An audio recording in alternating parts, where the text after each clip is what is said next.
Diego Sanchez, man, he looked he looked ill. He looked not good. He looked not like a professional athlete. He looked not like Diego Sanchez. I said it as we were watching the fight. So hold on, I'll just introduce it real quick. Diego Sanchez loses a 30-26 unanimous decision to Jake Matthews. That's what happened. On paper, that's what happened. But what I saw in the cage was a guy who's not as talented anymore, who also doesn't look to be training at the same capacity anymore. No, not even close. Yeah, man. I said to you while we were watching the fight, I said, "Oh my God, I have never seen Diego Sanchez tired before. He looked tired. He looked unhealthy to be competing in a professional cage bout in the shape he was in. It was not necessarily hard to watch because not a knock. I mean, it is, I guess, a knock on Jake Matthews. Jake Matthews is not known as the most effective guy, really, most places. So we didn't see Sanchez take a huge amount of damage, and that ultimately is probably the worst thing that could have happened to him long term. Yeah, it's just another BJ situation. I mean, he's just around. He's just here, and I'm like, what do we do? He's not winning. You know, he's not getting blasted out. But I'm like, they're not beating anybody. Or what is the best case scenario for him sticking around? There is no best case scenario. There's nothing. No, like I said on fight night, the best case scenario for his long term health is that he gets starched by his opponent in the shortest stoppage of all time.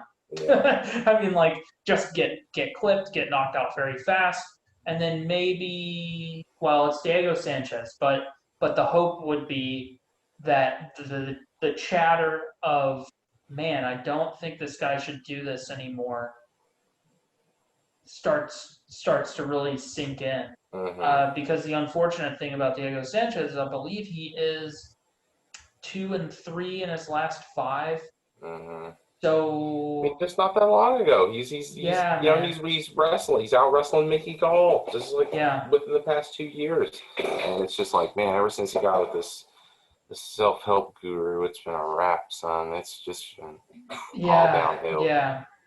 It's man, it's sad to watch. It's sad to watch because not only do I feel like we're watching the physical decline of Diego Sanchez, we're also witnessing a guy who is already kind of far out.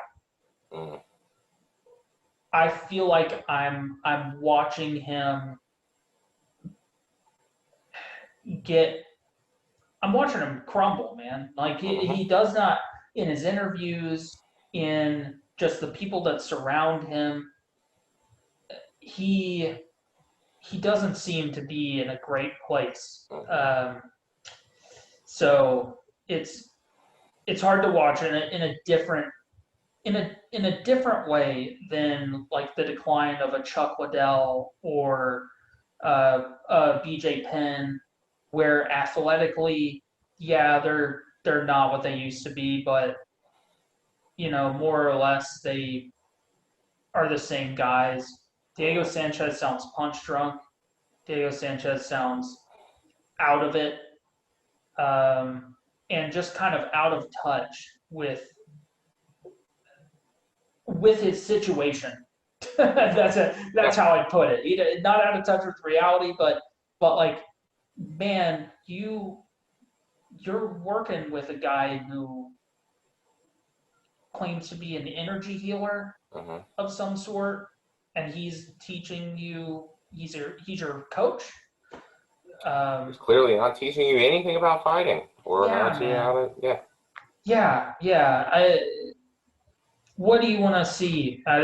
Nothing. Nothing out of Diego Sanchez, like, or do you think that if the UFC cuts him, he gets signed by bare knuckle or like is it that what I'm trying to ask is the UFC the healthiest place for him to be? Because he's going to be somewhere. He it's is. like it's not their responsibility. No, you're right. It's to the point now where it's irresponsible for the UFC to keep offering him fights in the UFC, so they need to cut him. Now, after they cut him, I fully believe that he immediately runs to that's what sucks the worst. Not even Bellator. He's going to run to bare knuckle, which is going to be the worst place for him. But for whatever reason, that's where he'll end up. We know it. I don't know why, but that's where he's going to go to make the most money. But it's like, at that point, dude, it's on you. You're the one that did that. You know, the UFC didn't make you go over there, but, like, it's a rough end of the road for Diego Sanchez. Yeah, man. Bare knuckle is the island of misfit toys, man. I mean, that's when you wash out of MMA, you go to bare knuckle. Get brutalized. Yeah, you get brutalized. You get cut. Yeah, maybe both hardcore MMA fans and have been for like 15 years. Yeah, and I just can't. Don't like it bare knuckle. No, because it's not. It's horrible. It's not. It's the skill. Yeah, that's it. It's not. That's it. It's the fact that there is no world-renowned bare knuckle boxer.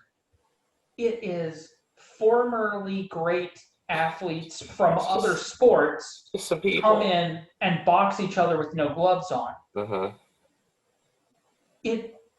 It's just, I mean, the production is high. They clearly have money behind it. I've never met someone who's bought a pay-per-view of theirs. I don't know who is like. What's their market? Are there legit fans of bare knuckle? Because I've never met somewhere there's like 6, but I don't know. Is it like a regional MMA scene where like the crowd is made up of friends and family of all the competitors? Yeah, that definitely plays a role. Yeah. Well, you know what? That's that on Diego Sanchez. I don't know how to segue out of Diego Sanchez.